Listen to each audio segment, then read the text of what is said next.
ओम नमः शिवाय। आज हम श्रावण मास का 18वां अध्याय सुनेंगे। श्रावण मास में श्रावण मातम्य सुनने का बड़ा ही महत्व है। जो भी इस मातम्य को मन लगाकर सुनता है, शिवजी बोले उसकी हर मनोकामना पूरी करते हैं। 18वां अध्याय शुरू करते हैं। श्रावण शुक्ल दशमी तिथि का महात्म्य। भगवान शंकर ब्रह्मपुत्र सनत कुमार से बोले, अब मैं तुम्हें श्रावण शुक्ल दशमी तिथि के विषय में बताता हूँ। ध्यान देकर सुनो। श्रावण शुक्ल दशमी को व्रत का शुभारंभ कर वर्ष के प्रत्येक माह की शुक्ल पक्ष की दशमी तिथि को व्रत रखना चाहिए। इस प्रकार अगले श्रावण शुक्ल दशमी को इसका उद्यापन करना चाहिए। राजा को राज्य की उन्नति के लिए, कृषक को खेती की उन्नति के लिए, वैश्य को व्यापार की उन्नति हेतु, स्त्री को पुत्र प्राप्ति हेतु तथा अन्य प्राणियों को धर्म, अर्थ तथा अपने व्यवसाय की उन्नति हेतु इस व्रत को करना चाहिए। इस व्रत को आशा दशमी व्रत कहा गया है। जिसको भी किसी प्रकार का दुख हो तो उसके निवारण के लिए श्रावण शुक्ल दशमी की रात को स्नान कर व्रत का शुभारंभ करें। रात को दशों दिशाओं को फूल, पल्लव, चंदन या जौ के आटे द्वारा अपने घर के चौक को अंकित करके वाहन सहित स्त्री चिन्ह द्वारा चिन्हित करके घी से तैयार किया हुआ नैवेद्य देकर अलग अलग दीपक देना चाहिए। इसके बाद ऋतु के फल देकर अपने मनोरथ को इस प्रकार स्पष्ट करना चाहिए, मेरी आशा पूर्ण हो, मेरा मनोरथ पूर्ण हो, मेरा कल्याण हो। इस प्रकार प्रति मास निरंतर व्रत रखना चाहिए और ब्राह्मणों को दक्षिणा देनी चाहिए। वर्ष की समाप्ति पर इसका उद्यापन करना चाहिए। सोने चांदी की 10 दिशा रूप देवताओं की प्रतिमा बनवाकर अपने सगे संबंधियों के साथ स्नान आदि करके अपने घर के आंगन में भक्ति भाव से दिशाओं का क्रमशः आवाहन, स्थापन तथा पूजा करनी चाहिए। दिशाओं के मंत्र इस प्रकार हैं। इंद्री दिशा, इस दिशा रूप देवता सुर तथा असुर नमस्कृत। इस संसार का स्वामी इंद्र आपके पास निवास करता है। आपको नमस्कार करता हूँ।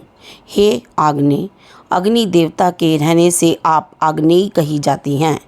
आप तेज रूपी पराशक्ति हैं। अतः हे आग्नेयी, आप मेरे लिए वरदायिनी हो।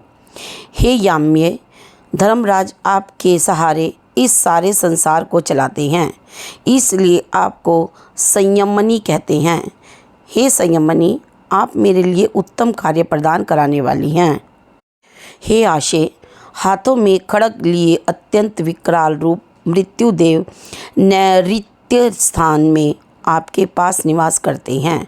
अतः आप नैऋत्य रूपा हैं। आप मेरी आशाओं को पूर्ण करें। हे वारुणी, भुवन के आधार तथा जल जंतु के अधिपति वरुण देव का निवास आप में है। हे वारुणी, आप मेरे और धर्म के कार्य के लिए तत्पर हो। हे वायव्य, संसार के आदि कारक प्राण रूप वायुदेव से आप अधिष्ठित हैं, इसलिए आप मेरे आंगन में प्रतिदिन शांति बनाए रखें। हे कौवेरी, आप उत्तर दिशा में निवास करती हैं। कुबेर देव का निवास आप में ही है, इसलिए आप मेरे मनोरथों को पूर्ण करें।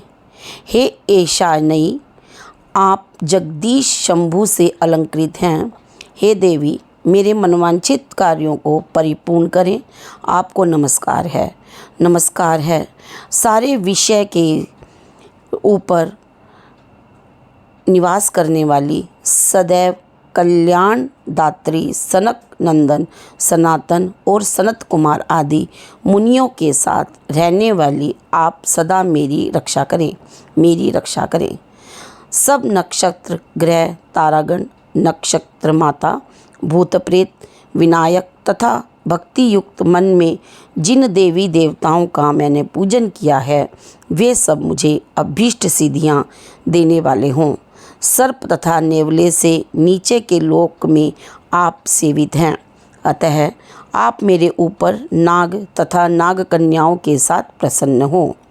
उपरोक्त मंत्रों को बोलकर पुष्प धूप आदि द्वारा अर्चन करके अलंकार, वस्त्र और फल निवेदन करने चाहिए। रात को जागरण करना चाहिए। प्रातःकाल द्वारा प्रतिमा की पूजा करके उसे ब्राह्मण को दे देना चाहिए। इस विधान द्वारा अर्चन तथा समापन कर प्रणाम करना चाहिए। फिर मित्रों तथा बंधु बांधवों सहित भोजन करना चाहिए। इस प्रकार आदरपूर्वक जो दशमी का व्रत करता है उसकी सब इच्छाएं पूरी होती हैं। यह सनातन व्रत विशेष रूप से स्त्रियों के लिए है। यह व्रत धन, यश, दीर्घ आयु तथा सब इच्छाओं को पूर्ण करने वाला है। तीनों लोकों में इस व्रत के तुल्य और दूसरा कोई व्रत नहीं है। यह व्रत मोक्ष प्रदान करने वाला है। इस व्रत के तुल्य न कोई व्रत आज तक हुआ है और न ही आगे होगा। बोलो शिव पार्वती की जय। अगर आपको अध्याय अच्छा लगा हो तो लाइक करें, शेयर करें, सब्सक्राइब करें और बेल वाला बटन दबा दें ताकि आपको आगे आने वाला अध्याय जल्द ही मिल जाए। राधे राधे।